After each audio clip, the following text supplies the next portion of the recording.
يسر القرآن هدى للناس وبينات من الهدى والفرقان أشهد أن لا إله إلا الله وأشهد أن محمدا عبده ورسوله اللهم صل وسلم وبارك على سيدنا وحبيبنا محمد وعلى آله وأصحابه أجمعين أما بعد. Yang kami hormati para alim, kiai, sepuh-sepuh, wabil khusus Al-Mukarram Dr. Kiai Haji Muhammad bin Abdi Salatin, pengasuh pondok pesantren Al-Hidayah yang alhamdulillah pada hari ini hadir di tengah-tengah kita di Masjid Dr. Rashid SN. Yang kami hormati Bapak Wali Kota Semarang yang pada hari ini diwakili Bapak Kepala Dinas Lingkungan Hidup Kota Semarang, Bapak Dr. Sabto Adi Sugiarto MM. Yang kami hormati Ketua Pengurus Yayasan Al-Mu'min Profesor Abdullah Haji Abdullah Khalil Sarjana Hukum beserta jajarannya. Yang kami hormati pejabat lingkungan Kota Semarang, yang kami hormati pejabat Mustika, Bapak Camat, Dr. Buku, Bapak Kapolsek beserta jajarannya, para mahasiswa, para mahasiswi, warga Kota Semarang dan adik-adik dari panti asuhan dan dari anak yatim duafa yang dimuliakan oleh Allah. Alhamdulillah pada hari ini tidak terasa ternyata kita sudah menjalani puasa Ramadan yang ke-21. Hari ini malam berapa? Malam 22. Puasa terus ya. Alhamdulillah. Mari kita banyak bersyukur kepada Allah SWT atas nikmat karunia-Nya yang telah diberikan kepada kita sehingga kita bisa menjaga ibadah Ramadan dengan baik, siangnya puasa, malamnya bisa ibadah tarawih dan terus ngaji dan sebagainya. Dan hari ini kita bisa bertaruh keliling bersama Wali Kota Semarang di Masjid Dr. Rashid SN dalam keadaan sehat walafiat. Salawat dan salam semoga tercurah kepada baginda kita, uswah kita, Nabiullah Muhammad SAW. Semoga kita diakui oleh beliau sebagai umatnya dan senantiasa mendapat syafaat dari beliau, syafaat dunia hatta akhirat. Amin Allahumma amin. Hadirin rahimakumullah, pada kesempatan yang mulia ini saya selaku pembawa acara akan membacakan surat acara Tarhim Wali Kota Semarang dan peringatan kesulitan dan Kota Semarang serta santunan anak yatim, piatu dan duafa. Yang pertama adalah pembukaan, yang kedua adalah sambutan yang pertama wakili dari wasan yaitu adalah pengurus Yayasan Al-Mu'min yang pertama akan disampaikan oleh Ketua Pengurus Yayasan Al-Mu'min beliau Profesor Haji Abdullah Khalil. Kemudian dilanjutkan sambutan dari Wali Kota Semarang yang akan disampaikan oleh Bapak Kepala Dinas Lingkungan Hidup Kota Semarang dan dilanjutkan Maulidul Hasanah. Dan nanti sebelum Maulidul Hasanah kita awali dengan pembagian sedikit bingkisan santunan untuk anak yatim di Masjid Dr. Rashid ini. Hadirin rahmatullah, marilah kita buka acara ini dengan baca kubul kitab. Semoga acara ini senantiasa berikan keberkahan kepada kita semua. Ala nabiyyina Rasulullah Muhammad sallallahu alaihi wasallam. Al-Fatihah.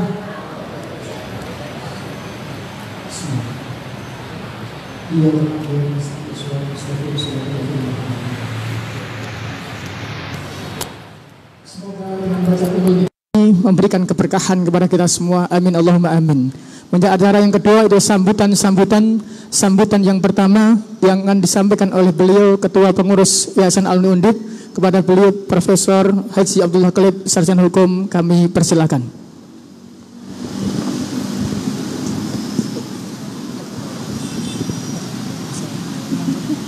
Tunggu kayu. Bisa. Cek tes. Cek. Enak ini. Ya. Bismillahirrahmanirrahim. Assalamualaikum warahmatullahi wabarakatuh. Alhamdulillah. Wassalatu wassalam ala Rasulillah Muhammad ibni Abdillah. La haula wa la quwata illa billah.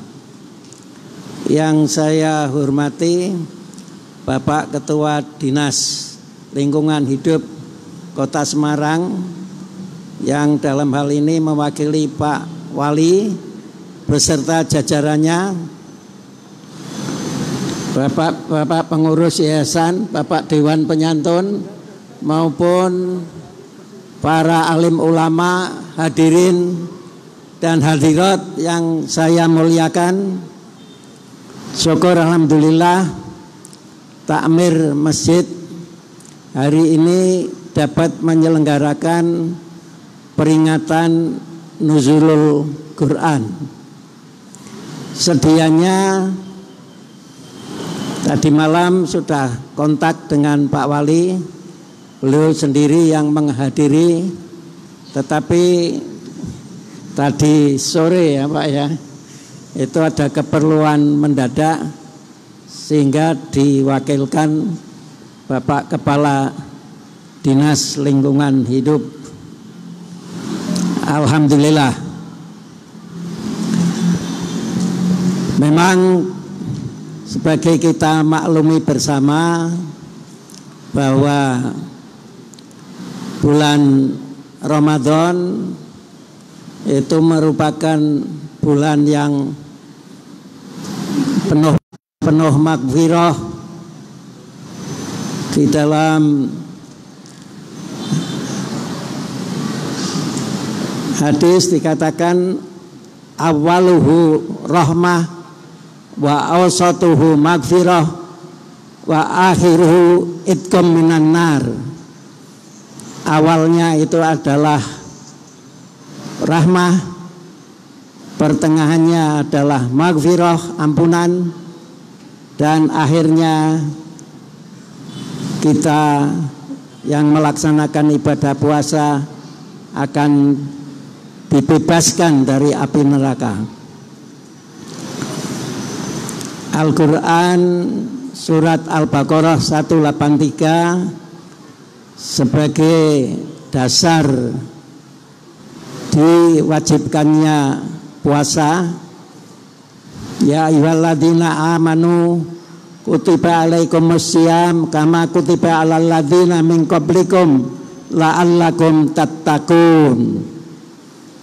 Hai orang-orang yang beriman, diwajibkan atasmu untuk berpuasa sebagaimana diwajibkan kepada umat-umat terdahulu. Semoga engkau menjadi orang yang bertakwa.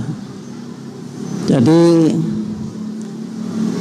diharapkan kita sebagai jamaah yang melaksanakan ibadah puasa akhirnya akan mencapai muttaqun, ya, orang yang bertakwa. Nama lain dari Syahrul Mubarak juga disebutkan Syahrul Nuzulul Quran, yaitu bulan diturunkannya Al-Quran, ya, yang merupakan petunjuk, ya, untuk semua manusia, ya. Di dalam Nuzulul Al-Quran, turunnya Al-Quran itu juga ada beberapa pendapat. Ada yang umum itu mengatakan 17 Ramadan, ada yang pendapat bahwa itu dari Rasul, bahwa tiap malam Ramadan itu adalah malam Lailatul Qadar, jadi dari awal sampai akhir. Bahkan ada yang berpendapat lagi, yaitu sesudah tanggal 20 pada bilangan ganjil 21, 23, 25, 27, 29, ya. Yang benar Allahu a'lam bishawab, ya. Ya. Pak Qadradi tadi juga bermuhasabah, ya. Turunnya itu di Lauh Mahfudz, apa Jibril menyampaikan wahyu itu kepada Muhammad di Gua Hira, ya. Jadi memang ada dua macam. Kalau yang di Lauh Mahfudz itu sekaligus 30 juz. Tetapi yang turun kepada utusannya Rasulullah Muhammad SAW itu bertahap, ya, memakan waktu selama 22 tahun 2 hari 22 bulan, ya. Ada yang membulatkan 23 tahun, ya. Kalau dikaji sistematikanya, Al-Quran itu terdiri dari 114 surah. Ada yang panjang, ada yang pendek.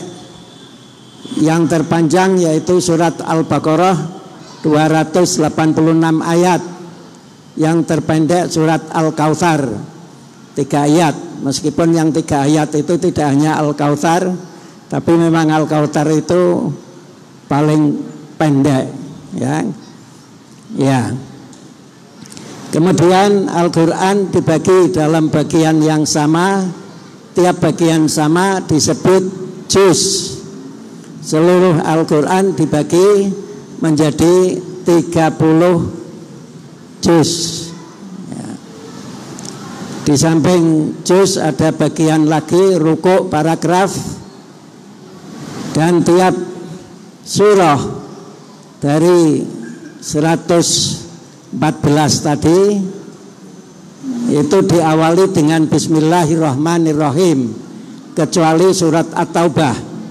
Memang aslinya pada waktu Jibril menyampaikan kepada Rasulullah itu tidak diawali dengan Bismillah. Jumlah ayatnya juga ada beberapa penghitung yang berbeda-beda. Muhammad Zain Jambe menghitung 6.353 ayat. Kalau Bismillah dihitung sebagai satu ayat, tetapi kalau tidak 6.240. Kemudian juga dari Philip Kahiti dari Princeton University itu juga ikut menghitung, jumlahnya ada 6.239.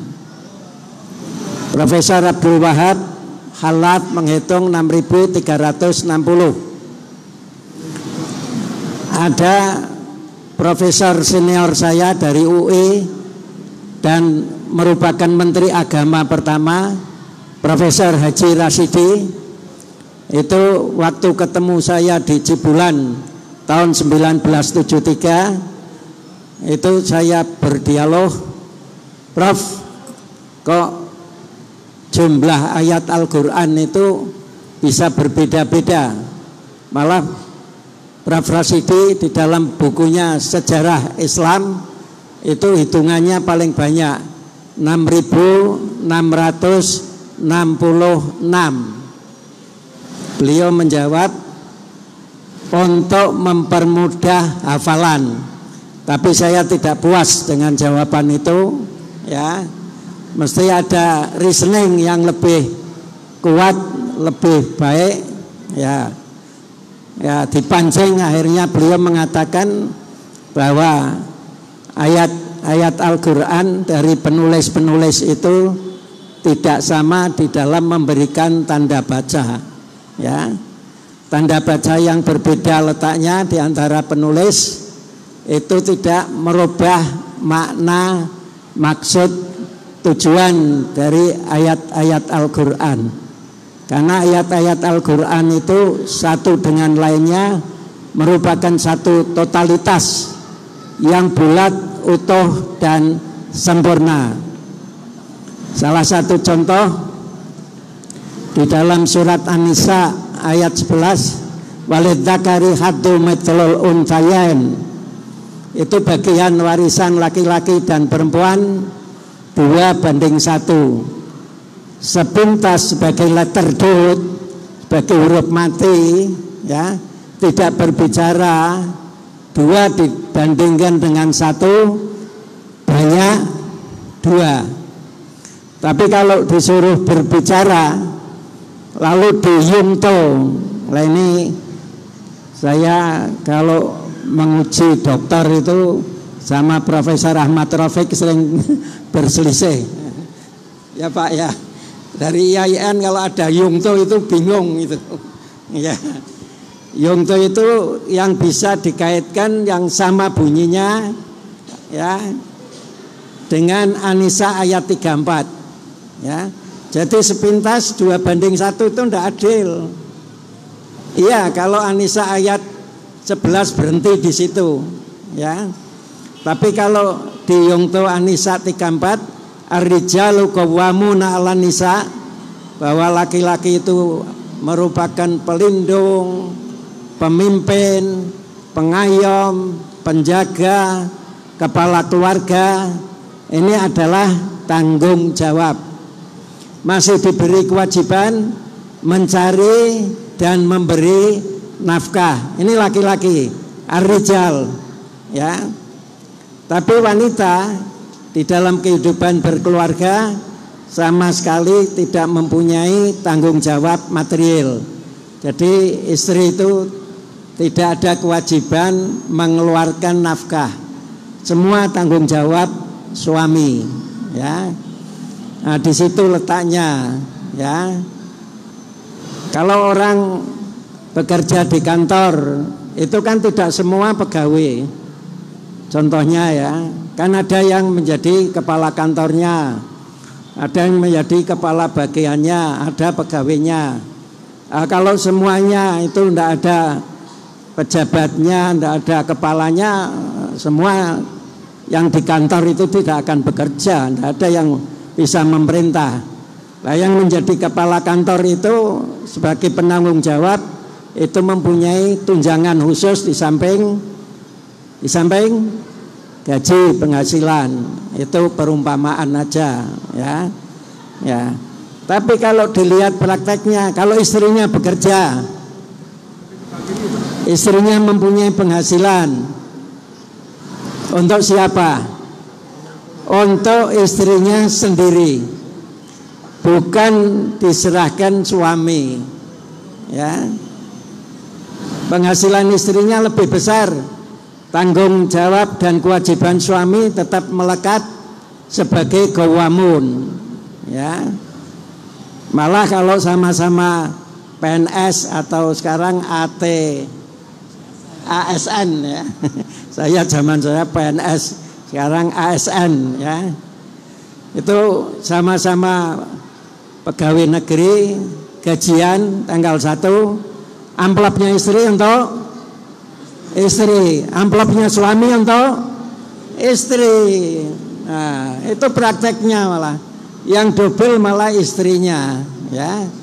Maka itu saya katakan bahwa konsep sepikul segendong adalah keadilan yang berimbang, bukan tidak adil. Nah, ini contoh-contoh yang baik di dalam Al-Quran. Jadi yang penting dengan memperingati Nuzulul Quran, kita mencari malam Lailatul Qadar karena alfi syahrin. Jadi malam kemuliaan itu kalau kita ketemu sama saja pahalanya kita melaksanakan ibadah 1000 bulan, sama dengan 83 tahun ya. Sehingga saya berharap kepada jamaah ya, mumpung ini sudah menginjak berapa Ustaz? 21 ya. Ini 22. Nah, itu masih ada likuran yang berpendapat Ustaz ini khotbah juga likuran ya. Ya. Itu masih ada 23, 25, 27, 29. Itu carilah malam Lailatul Qadar. Ya, malam Lailatul Qadar itu alfi syahr ya. Jadi yang penting banyak membaca Al-Qur'an ya. Jadi dibaca, terutama Ramadan ini pahalanya berlipat ganda ya. Kemudian hayati, ya, tadabbur, dan yang terpenting lagi tahap berikutnya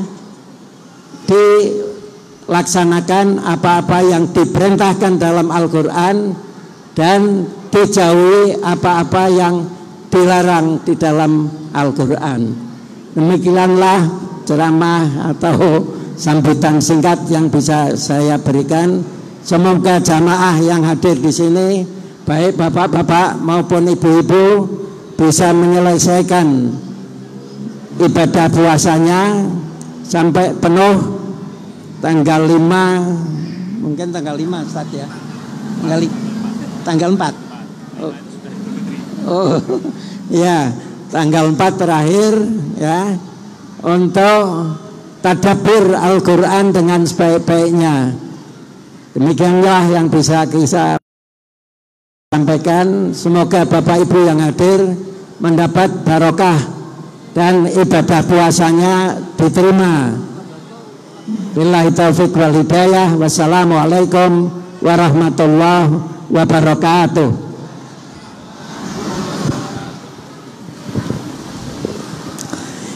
Matur suwun Prof. Kelip atas kejangannya. Semoga memberikan peringatan kepada kita semua sehingga kita bisa melakukan amal ibadah. Prof. Kelip selaku Ketua Yayasan Alumni Undip dan seluruh jajaran pengurus yayasan yang tidak bisa kami sebut satu-satu.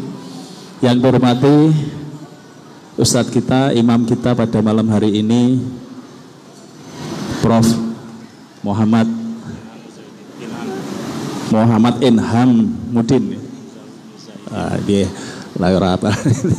Non izin. Bapak Ibu jamaah tarwih, jamaah sholat isya dan sholat tarwih dan witir yang kami hormati. Puji syukur alhamdulillahirabbil alamin. Malam hari ini kita bisa bersilaturahmi di malam yang penuh barokah ini. Dan yang pertama, kami memohonkan izin Bapak Wali Kota, Bapak Hendrar Prihadi, sedianya memang akan hadir pada acara hari ini, namun sore tadi beliau ya menugaskan kepada kami, Jenun Sewu, Bapak. Jadi mohon izin beliau, sehingga amanatnya memang kami Dawi untuk mewakili di acara tarling di Masjid USM ini. Amanat sambutannya pun nggak ada ini juga. Jadi kami mohon maaf. Namun demikian Bapak Ibu sekalian, memenuhi harapan. Jadi Bapak Wali Kota yang pertama mohon izin tentunya, mohon maaf tidak bisa bersama-sama dengan kita semua di kesempatan hari ini. Dan sambutan ini bukan pesan dari Pak Wali, tapi kami meneruskan saja yang sering disampaikan oleh beliau Bapak Wali Kota dalam beberapa acara di kegiatan tarling ataupun acara-acara yang lain. Yang pertama adalah Bapak Wali Kota menyampaikan terima kasih pada seluruh warga Kota Semarang, pada Bapak Ibu semua atas berjalannya pemilu tanggal 17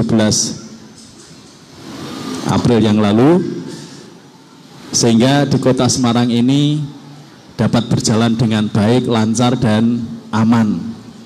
Dan insya Allah ini Bapak Wali Kota juga berpesan, monggo kita bareng-bareng menjaga keadaan kondisi-kondisivitas di Kota Semarang ini yang sudah baik selama ini, karena kondisi inilah yang akan memberi kesempatan pada kita semua untuk bergerak menjadi lebih baik dan lebih baik lagi. Yang kedua, Bapak Wali Kota juga sering berpesan pada kita semua warga Kota Semarang menjelang Lebaran, menjelang Hari Raya Idul Fitri yang akan datang ini, yang insya Allah tinggal berapa hari ini? Tinggal 8 hari insya Allah. Nah, pada kesempatan-kesempatan semacam ini memang berita yang sering muncul itu adalah harga bahan pangan naik, gitu ya. Harga bawang putih naik. Memang di harga-harga kemarin di awal-awal Ramadan itu harga bawang atau bawang putih ya, bawang putih naik, bawang merah naik, cabai merah juga naik, daging ya sedikit naik, telur juga naik. Nah, Bapak Wali Kota berpesan kepada kita semua, pemerintah dalam hal ini pemerintah Kota Semarang di dalam menghadapi itu semua sudah diantisipasi. Kemarin memang harga bawang putih melonjak sampai 60.000 per kilo. Tapi kemudian melalui Dinas Perdagangan atau ini melakukan operasi pasar, digelontor bawang putih sehingga turun menjadi harga yang wajar di sekitar 40.000 per kilo. Alhamdulillah. Begitu pula cabai naik, telur juga demikian. Nah, oleh karena itu Bapak Wali Kota berpesan, apabila kita menghadapi hal-hal semacam itu, ya sebetulnya bukan kita itu mengelak atau uang naik ya, tetapi diharapkan kita bertindak secara cerdas. Ya, terutama ibu-ibu. Kalau misalnya harga daging sapi, sekarang harga daging sapi normal, harga daging sapi basah itu normalnya di 110.000 per kilo. Kalau sampai 120 sampai 115 kilo ya nggak usah beli. Ngaten, orang itu daging ya tuku daging ayam.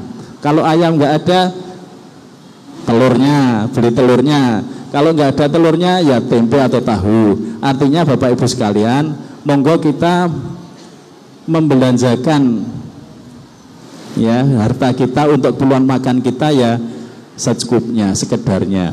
Jadi itulah mungkin kalau dikaitkan dengan ajaran atau di bulan ya, untuk tidak berlebihan, insya Allah itu bisa terwujud. Nanti mungkin bisa disampaikan di yang selanjutnya. Bapak Ibu sekalian, Bapak Wali Kota juga sekali lagi mohon peran kita semua, dukungan panjenengan semua. Mari kita bersama-sama menjaga Kota Semarang ini dengan sebaik-baiknya dengan kondisi yang ada. Perwakilan 10 orang yang telah ditunjuk kami mohon untuk maju ke depan. Silakan adik-adik, Mas Iji tolong dibantu. 10 anak perwakilan maju ke depan. Nanti kami mohon untuk pengurus yayasan Prof. Kelip, Bapak Harsoyo nanti untuk mendamping, untuk memberikan salah simbolis santunan anak yatim. Dan perlu diketahui bahwa saat ini WSM memberikan santunan kepada 100 anak yatim dan duafa. Sini deh. Ke sana.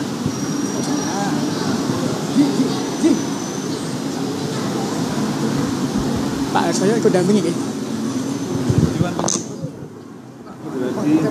Prof Darto.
matur suwun pada pengurus Yayasan Alumni Undip beserta jajarannya, pada Kapolsek Pedurungan, Camat Pedurungan yang telah memberikan secara simbolis santunan dan bingkisan pada anak yatim piatu dan duafa di Masjid Baitur Rasyid kampus USM. Semoga berkah manfaat bagi adik-adik kita, amin Allahumma amin.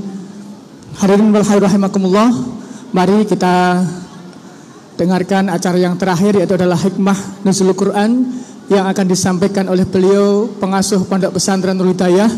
Beliau juga dosen UIN Wali Songo Semarang dan juga khotib Jumat rutin di Masjid Baitur Rasyid USM ini. Kita dengarkan maudhu'nya, yaitu beliau Dr. Kiai Haji Muhammad bin Amr Zahidin. Pada beliau kami persilakan. 30 menit.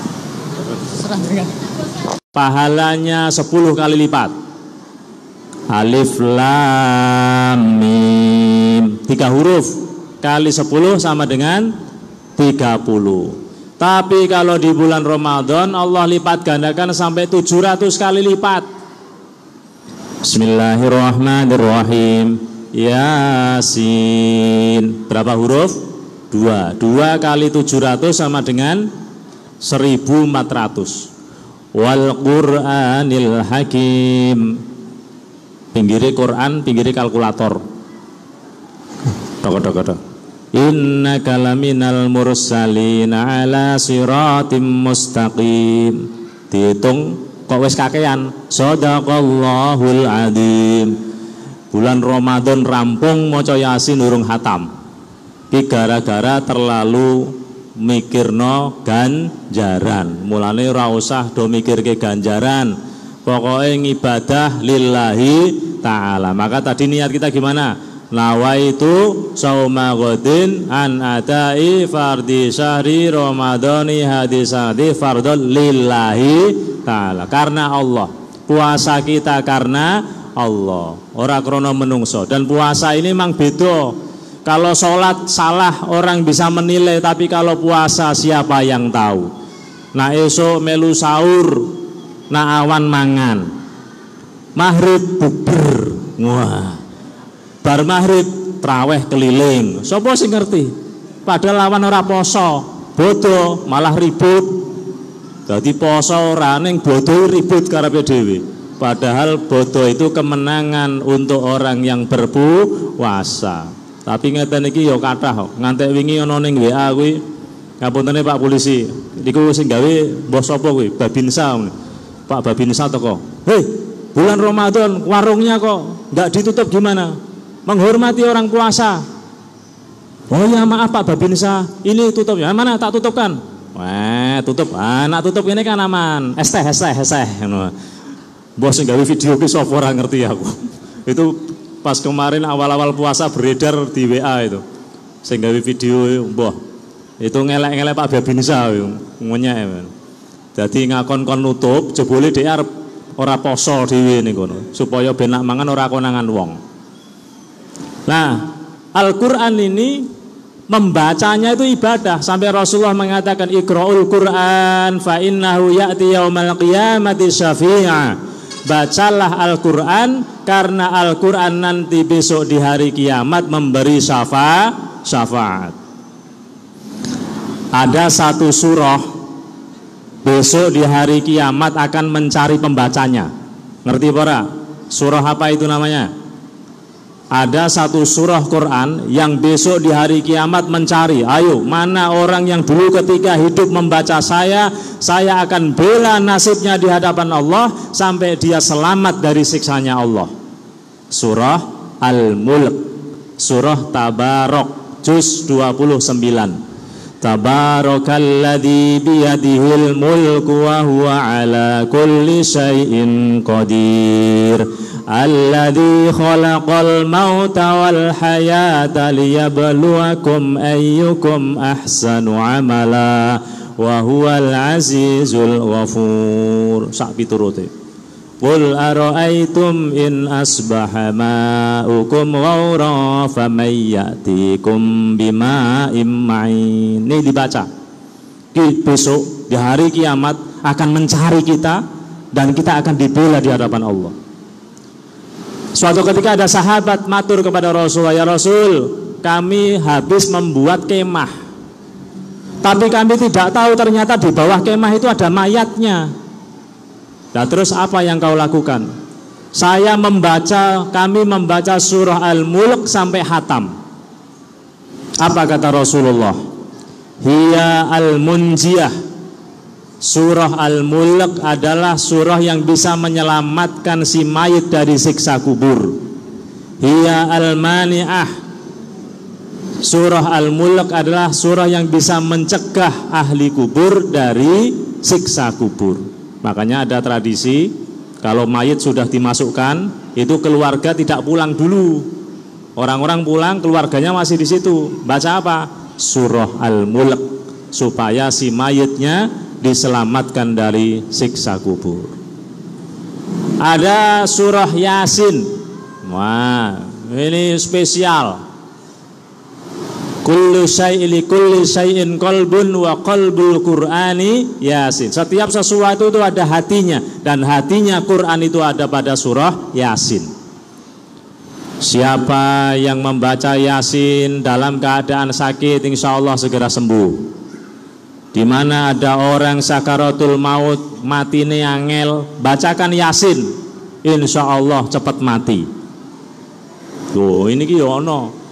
Ada orang datang ke rumah saya itu curhat, konsultasi. Pak, gimana ini? Bapak saya sudah di rumah sakit, ini diselang, bawah selang, ngentek ke duit akeh, ora mari-mari. Mbok yo saya diberi doa bagaimana biar ya pokoknya pripun harmoni mati itu ya angel deh. Soalnya pakne dhewe dikontong mati. Akhirnya takon maca Yasin. Bacakan Yasin. Nanti biar Allah memberikan keputusan yang terbaik. Maca Yasin sepisan, nah ora iso ping 3. Ping 3 ora iso ping 5. Ping 5 ping 9 ngantek 41. Oh niku esoke telepon. Alhamdulillah yai mun sukses. Napa? Pake mati. Wah, ya Allah. Iki wong zaman now kaya ngene iki. Nak duwe anak loro ditambahke ngantek mari, nak duwe wong tuwa ning rumah sakit ora mari-mari ngentekke duit didongakno ndang cepet. Wong kono, nak wong kene tak kira ya padha. Sing paling nganyelke gini Prof, ada orang datang, Pak Yai, bapak saya sudah di rumah sakit menghabiskan ratusan juta. Mari ora urusanku toh. Bar ngamplopi aku, tak buka isine 50.000. Lah mau 100 juta we ora mari kok 50.000 njaluk mari. Iki piye karepe? Lah gitu Prof, logikane masuk ora Prof?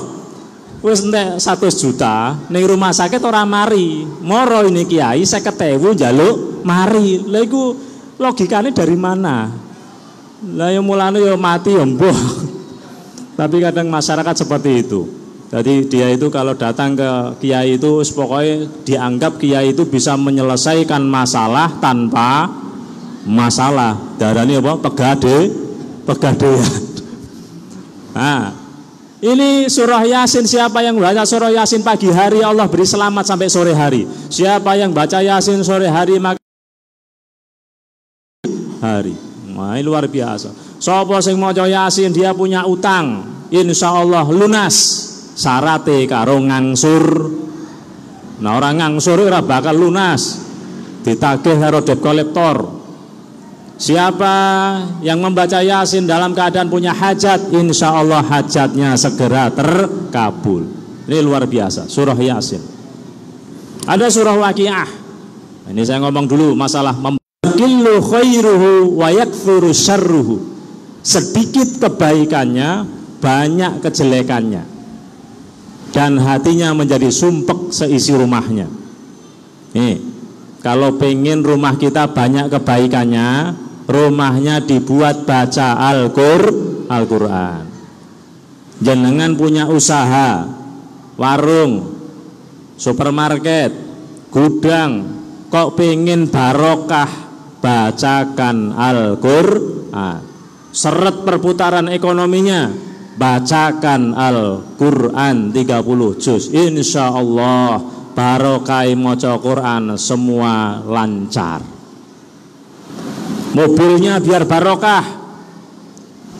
Sing ning MP3 ning tip itu Quran, orang dangdutan. Nah, insya Allah mobilnya selamat, nanti meningkat. Wah, regane asale 50 juta, iso tuku 100 juta. Sing asale 100 juta iso malih. Nah, wis tambah barokah. Ngantek mobil engko malih cilik. Nah, soalnya mobil tambah larang iki tambah cilik. Pintune tambah sithik. Lamborghini niku regane piro? 3 miliar Prof ya? 4 miliar. Niku pintune kalih tok. Tumpaki wong loro sesek sing lemu-lemu. Wong ngono ki wong sugih do seneng kok piye. Ngono ana meneh produk mobil tambah larang malah tanpa pintu. Mencolok tadrijian, berangsur-angsur. Ayo mari kita lihat bagaimana proses Quran berangsur-angsur. Ini dapat kita jadikan sebagai sarana dakwah. Contoh, sahabat Rasulullah bertanya tentang hukumnya khamr dan maisir. Ya Rasul, bagaimana hukumnya minum-minuman, arak dan judi? Turun ayat, yas'alunaka 'anil khamri wal maisir qul fihima itsmun kabiru wa manafi'ul linnas wa itsmuhuma akbaru min naf'ihima. Katakan Muhammad, ya. Nah ana wong takon ngono, keduanya itu ada dosanya besar dan ada kemanfaatannya, tapi dosane luwih. Ana wong salat mabuk dadi imam maca qul ya ayyuhal kafirun ra rampung-rampung. Bulet. La abudu ma ta'budun wala antum abiduna ma'abud wala ana abidu ma'abattum wala antum abiduna ma'abud wala ana abidu ma'abattum wala antum ma'abud. Arep golek lakum yang ngelera genah. Akhirnya dileki karo makmume, lakum dinukum waladhdallin, malah balik meneh. Gara-gara mabuk. Kamu boleh minum-minuman, tapi kalau pas sholat jangan mabuk. Baru ketika umat Islam kuat, imannya kuat, turun ayat yang mengharamkan khamr. Ya ayyuhalladzina amanu innamal khamru wal maisiru wal ansabu wal azlamu ridsun min amalis syaitan. Oke, nembe diharamkan. Apa artinya? Nak ngajak orang itu ada step-stepnya. Kang, sholat yuk. Wah, aku sholatnya isone nak maghrib tok. Liyane ora iso aku. Ora apa-apa. Saiki sholat maghrib sesuk sholat suwe iso maghrib karo isya. Wah, aku isone maghrib karo isya tok, bar kuwi ora ana wektune aku. Ora apa-apa. Sesuk maghrib, isya, subuh. Ngoten. Aku isone mung 4 tok, ora iso 5, ora apa-apa. Engko sholat suwe ben ngantek 5. Ngoten. Ini hikmah dari itu. Aku janjane pengen tobat, pengen sholat, ning aku ije omben-omben piye? Ora apa-apa. Penting nak pas sholat aja omben-omben. Loh, ini saya dapat cerita, Pak. Ono bocah ahli omben-omben pengen sholat. Akhir dibimbing, ya sudah pokoknya kamu sholat saja. Sholat, penting ketika mabuk jangan sholat. Subhanallah. Ternyata keinginan mabuknya ini barokah sholat menjadi hilang, Pak. Asalnya tiap hari mabuk menjadi 2 hari sekali, menjadi 3 hari sekali, 4 hari, 5 hari, seminggu, 2 minggu, 3 minggu, sampai 1 bulan, sampai 1 tahun itu hilang sama sekali. Aku diceritani setengah percaya setengah ora, tapi itu fakta, Pak. Oh, inilah yang dikatakan Al-Quran, innas sholata tanha anil fahsyai wal mungkar. Sesungguhnya sholat bisa mencegah dari perbuatan keji dan mungkar. Jadi nak ono wong nge STMJ, ngertos STMJ? Sholat terus maksiat jalan. Ini kalau trek-trekan antara sholat dengan maksiat, nanti tetap menang sholatnya. Saya dapat cerita tadi ini pas saya diduetkan sama salah satu komunitas di Semarang. Ini ada yang ngopeni spesial anak-anak yang nakal-nakal, ahli minum, badan tato semua, tapi pengen taubat kepada Allah. Tuh, treatmentnya adalah yang penting sholat. Waktu sholat pokoknya sholat. insya Allah barokah sholat, kemaksiatan hilang. Dan itu terbukti. Hudal linnas, Al-Quran diturunkan untuk memberi petunjuk kepada manusia. Yang perlu digarisbawahi adalah bahwa membaca Quran tidak bisa hanya dengan Quran dan terjemahnya tok. Kenapa? Karena tidak mungkin. Contoh yang kita lakukan tadi ini, sholat. Al-Quran tidak membahas bagaimana caranya sholat. Terus di mana? Hadis. Ono Fatihah, ruku, sujud, ngantek tahiyat. Dalam Quran tidak ada. Adanya dalam hadis. Nah, makanya kalau ada orang katakan, ayo back to Quran, pokoknya Quran tok, tidak bisa. Makanya harus seiring sejalan Al-Quran, hadis, ijma, qiyas. Nah, Al-Quran memberi solusi atas masalah yang kita hadapi. Saya ambil satu contoh dalam surah Nuh. Dalam surah Nuh ada cerita 30 juz mungkin dibahas kabeh Prof. Nabi Nuh itu nabi yang diperintah oleh Allah, nabi sekaligus rasul pertama. Beliau berdakwah 950 tahun. Ada kejadian yang luar biasa ketika itu. Dia ini siang malam mengajak dakwah kon ibadah kepada Allah, tapi yang ikut hanya sedikit tok, bahkan banyak yang tidak ikut Nabi Nuh. Akhirnya diberi musibah 40 tahun tidak ada hujan, 40 tahun tidak ada wanita hamil. Akhirnya kaumnya Nabi Nuh datang kepada Nabi Nuh, Nuh, ini bagaimana Nuh supaya datang hujan, supaya ada kelahiran manusia. Ini bagi yang belum punya anak, ini resep dari Quran. Akhirnya Nabi Nuh minta kepada Allah, Allah turunkan wahyu, faqul tustaghfiru rabbakum innahu kana ghaffara yursilis samaa 'alaikum midrara wa yumditkum bi amwali wa banina wa yaj'al lakum jannati wa yaj'al lakum anhara. Katakan wahai Nuh, faqul tastaghfiru rabbakum, saya katakan mintalah ampunan kepada Allah, perbanyaklah istighfar kepada Allah. Maka Allah katakan satu, Allah turunkan hujan yang deras. Yang kedua, Allah akan berikan banyak harta. Soalnya ana udan, tanah itu akhirnya subur. Kalau subur ada panen. Panen berarti ada perputaran ekonomi. Malah sugih. Wabanin, Allah akan memperbanyak anakmu. Ana udan mangan wareg, lah ya akhirnya ngono kuwi to. Kikuk-kikuk. Akhirnya metu anake. Nah, ini ada siklusnya ini. Ana udan mangan wareg bergizi, nah, sperma berkualitas, akhirnya keluarlah anaknya. Wa yaj'al lakum jannatin wa yaj'al lakum anhara. Allah berikan surga, air yang mengalir. Apa artinya? Kenyamanan hidup. Makanya kalau punya masalah, ayo perbanyak istighfar. Ini ono cerita dari Syekhuna Khalil Bangkalan. Ada pedagang datang, Kiai saya ini pedagang, tapi dagangan saya kok tidak laris, dagangan saya pancet, kehidupan saya tidak meningkat. Mbok saya diberi resep, perbanyak istighfar.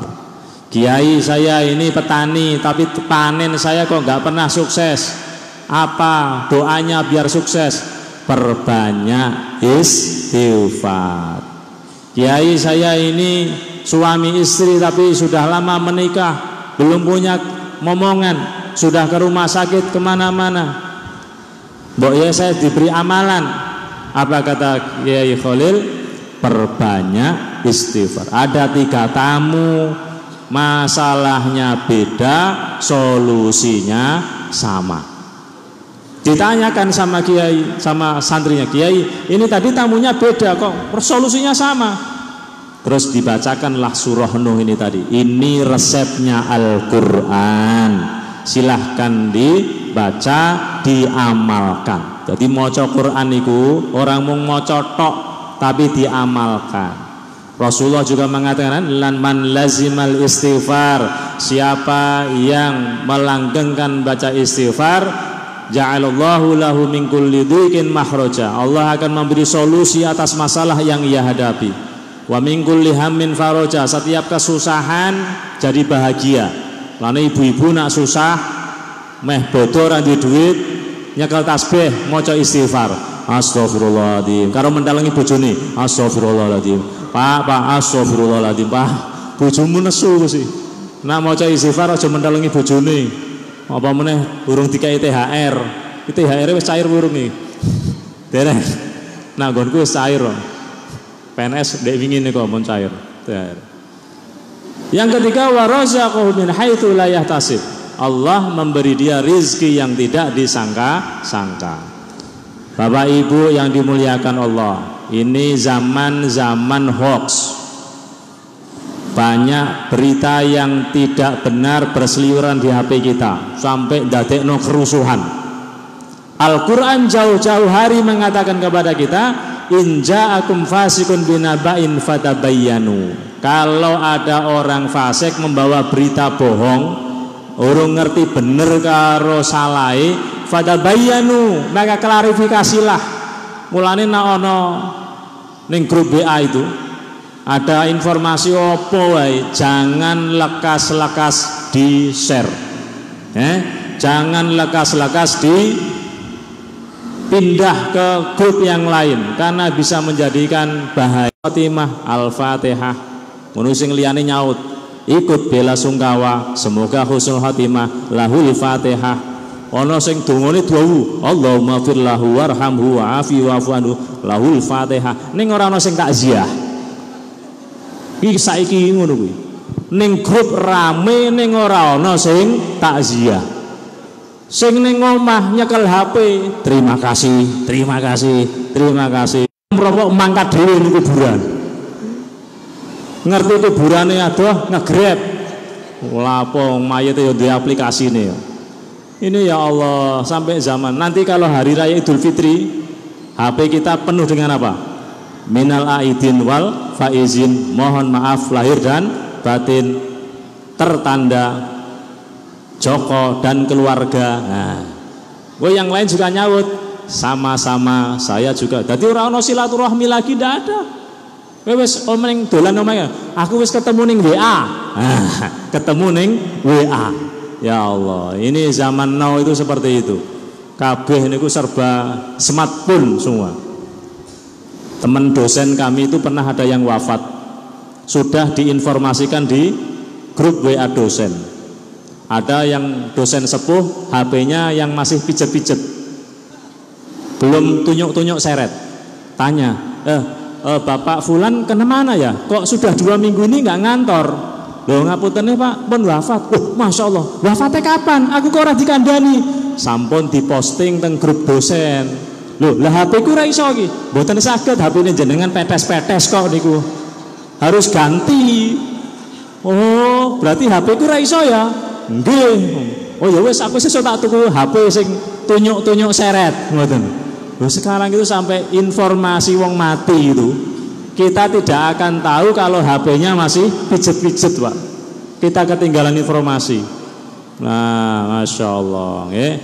Maka kalau ada berita-berita hoax, jangan segera di-share. Kalau di Facebook jangan lekas-lekas like and share. Di YouTube jangan like and share. Didelok sih.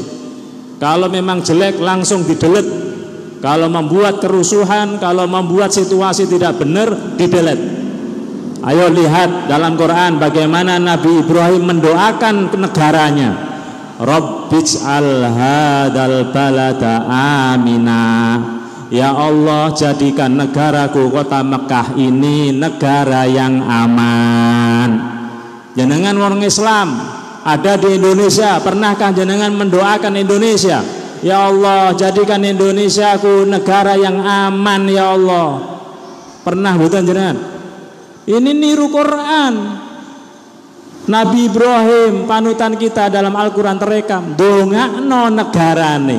Makanya ayo dalam sholat kita, setelah sholat disisipkan doa kita, ya Allah jadikan Indonesiaku ini negara yang aman ya Allah, jadikan kabupatenku, provinsiku Jawa Tengah ini ya Allah, kotaku Semarang ini ya Allah sebagai kota yang aman ya Allah. Wow.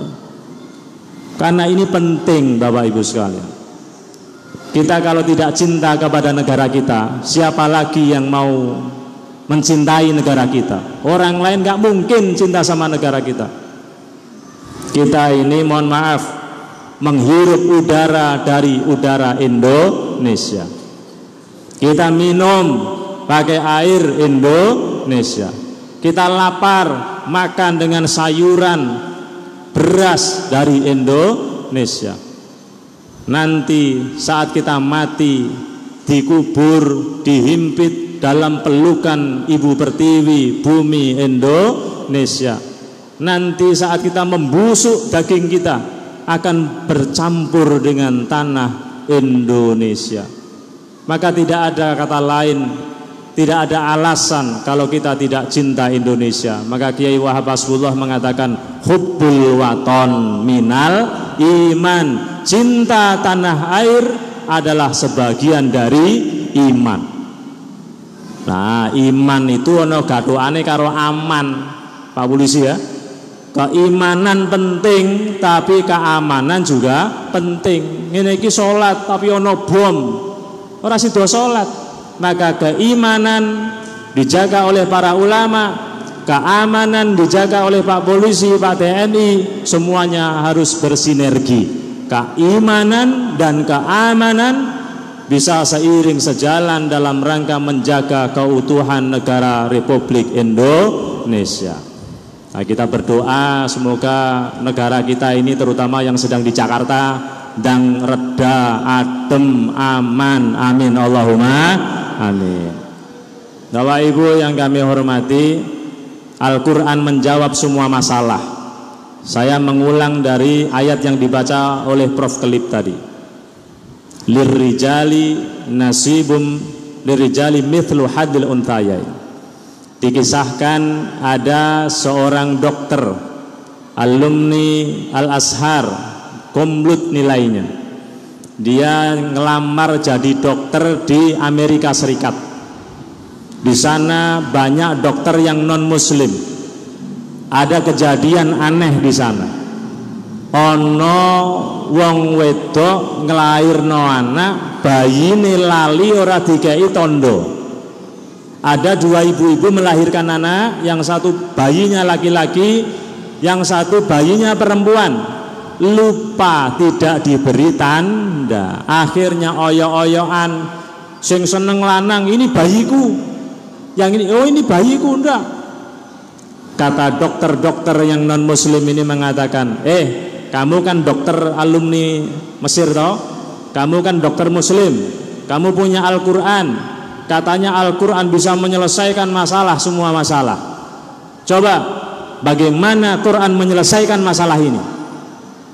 Oh iya bingung, mau soal Al-Quran kon mengidentifikasi iki bayi iki anake sapa, iki anake sapa. Terus dia nelpon ke Al-Azhar Kairo. Assalamualaikum Prof, saya ada masalah ini di Amerika. Terus ada apa? Ini begini. Katanya bagaimana Al-Quran menjawab masalah ini. Dijawab gini, wah saya ini tidak ahli sineologi, saya bukan dokter, tapi kalau Anda tanya bagaimana Al-Quran menjawab, Quran mengatakan lirijali mithlu haddil untayai. Laki-laki bagiannya dua, nya perempuan satu, laki-laki dua. Wes pikiran dewe, mikir terus, dapat inspirasi. Ngundang suster, coba itu ada dua ibu, dites bagaimana kualitas air susunya dari sisi kualitas maupun kuantitas. Kalau air susu ibu ini lebih banyak, berarti ini adalah ibu dari bayi laki-laki. Tapi kalau yang satunya air susunya lebih sedikit, berarti ini ibu dari bayi perempuan. Cek, oh ternyata betul. Dua ibu ini kualitas air susunya beda. Yang satu bagus banyak, yang satu sedikit. Kemudian diputuskan, ini bayi perempuan berarti untuk ibu yang air susunya sedikit. Ini yang laki-laki berarti untuk ibu yang air susunya lebih banyak. Setuju? Setuju? Setuju. Ini dokter-dokter yang non muslim tadi, dia kagum terhadap solusi yang ditawarkan oleh Al-Quran, dan mereka mengucapkan dua kalimat syahadat, asyhadu an la ilaha illallah wa asyhadu anna Muhammadar Rasulullah. Mereka masuk Islam, percaya terhadap Al-Quran. Saya cerita lagi Presiden Insinyur Soekarno terakhir. Pak Karno itu presiden yang sangat percaya terhadap istikharah Al-Quran. Beliau kalau punya masalah itu sering konsultasi dengan Al-Quran. Gimana caranya? Suatu ketika Pak Karno di penjara, terus ada telegram dari Batavia untuk mengeksekusi Pak Karno. Pak Karno segera dibunuh. Kemudian Pak Karno bincang-bincang sama sipirnya. Sipirnya ini orang Indonesia. Kata sipirnya, Pak Karno, kalau jenengan pengen selamat, saya bisa usahakan jenengan keluar dari penjara. Saya punya kuncinya. Yang pegang kuncinya saya. Jenengan mau, saya yang melaksanakan. Apa kata Pak Karno? Sebentar, saya tak istikharah dulu, membaca Quran. Pak Karno membuka Al-Quran, di situ tangannya duting nunjuk ayat Qul innal mautal ladzi tafirruna minhu fa innahu mulaqikum. Katakan Muhammad, sesungguhnya kematian yang kamu lari darinya, maka kematian itu akan menjemputmu. Awakmu lari dari kematian, pasti kamu akan ketemu kematian. Nyuwun sewu, kita ini lari kematian, senengane lari dari kematian, takut dari kematian, atau berani dari kematian? Takut atau berani? Takut. Mana buktinya? Jenengan nak nyabrang ngono truk banter, jenengan mandek apa nyabrang? Nyabrang apa mandek? Mandek berarti takut mati. Berarti redaksi Qur'annya leres ya. Katakan Muhammad, sesungguhnya kematian yang kalian lari darinya, kamu lari dari kematian, maka kematian itu akan menjemputmu. Kematian itu akan menemuimu. Leres ya? Berarti karena kita wedi mati. Watuk boleh obat batuk, pilek boleh obat pilek, samar nak mati. Nah jenengan wedi ora wedi mati kesian ngoten. Watuk pilek wis mbarke wae iso tambah wakeh bendang mati kan ngoten. Tapi faktanya tidak. Pak Karno masih imbang, buka Quran lagi. Ketemunya ayat Ainama takunu yudrikumul mautu walau kuntum fi burujim musayyadah. Di mana saja kamu berada, maka kematian itu akan menjemputmu.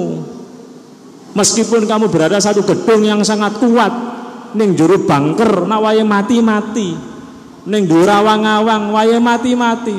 Ning pesawat bledos ning dhuwur mati. Akhirnya Pak Karno bilang sama sipir, ya sudah, saya nggak berani, saya tidak akan keluar. Kalau memang besok takdir saya mati, saya mati. Kalau memang takdir saya hidup, saya hidup. Belalah. Pagi harinya ada telegram dari Batavia yang membatalkan eksekusinya Pak Karno. Kenapa? Kalau Pak Karno dibunuh, ini gerilyawan Indonesia marah. Kalau marah, ini pasukan tidak imbang. Akhirnya Pak Karno selamat dari pembunuhan. Walhasil, kalau kita punya masalah, bisa konsultasi dengan Al-Quran. Bagi yang percaya, termasuk saya ini orang yang percaya, seperti Pak Karno tadi. Saya kalau punya masalah, selalu tanya dengan Al-Quran. Ila hadratin Nabi Al-Fatihah, ila hadrat Malaikat Jibril Al-Fatihah, ila hadrat Abdul Qadir Al-Fatihah. Kemudian munajat, kita butuhnya apa? Buka, tek. Yang itulah jawabannya. Ini mas-mas yang jomblo-jomblo sing urung duwe bojo, pengen golek bojo. Ya Allah Gusti, kula arep kawin karo Markonah pripun ya Allah? Buka, tek. Fi nari jahannam khalidina fiha abada. Berarti nak kawin karo Markonah koyok ning jero neraka. Baiti nari, rumahku adalah neraka. Ya Allah, kalau ini saya kawin sama istiqomah bagaimana ya Allah? Buka meneh, tek. Jannatin tajri min tahtihal anhar, surga yang di bawahnya mengalir sungai. Masya Allah, ini kaya ning surga. Langsung ngelamar, tiba-tiba omahe ning dhuwur kali, ngisore mengalir sungai-sungai. Alhamdulillah. Mohon pokoknya mari kita baca Quran, kita hayati maksudnya, kita amalkan dalam kehidupan kita sehari-hari. Insya Allah ini Al-Quran akan membawa kita bahagia hidup dunia sampai akhirat. Amin Allahumma amin. Demikian yang dapat saya sampaikan. Mohon maaf atas segala kekurangan. Wal afu minkum. Wassalamualaikum warahmatullahi wabarakatuh. Al-Fatihah. Bismillahirrahmanirrahim. Alhamdulillahil alamin. Allahumma shalli ala sayyidina Muhammad wa ala sayyidina Muhammad. Allahumma inna nas'aluka as-sihhah wal afiyah was salamah wal ibadah wal istiqamah wal maghfirah wal barakah wa husnul khatimah. Allahumma innaka 'afuwun karim tuhibbul 'afwa fa'fu anna ya karim. Allahumma taqabbal minna salatana wa siyamana wa ruku'ana wa sujudana wa tarawihana bi rahmatika ya arhamar rahimin. Allahumma sallimna salim auladana salim talabidana salimna min kulli bala'i dunya wa adabil akhirah. Rabbana ighfir lana wa liwalidayna warhamhuma kama rabbana shaghara. Rabbana atina fid dunya hasanah wa fil akhirati hasanah wa qina adzabannar. Walhamdulillahi rabbil alamin. Subhanakallahumma wa bihamdika asyhadu an la ilaha illa anta astaghfiruka wa atubu ilaik. Assalamualaikum warahmatullahi wabarakatuh. Matur suwun Gus Idam, demikianlah tadi maudhu hasanah peringatan nuzul Quran Masjid Baitur Rasyid SM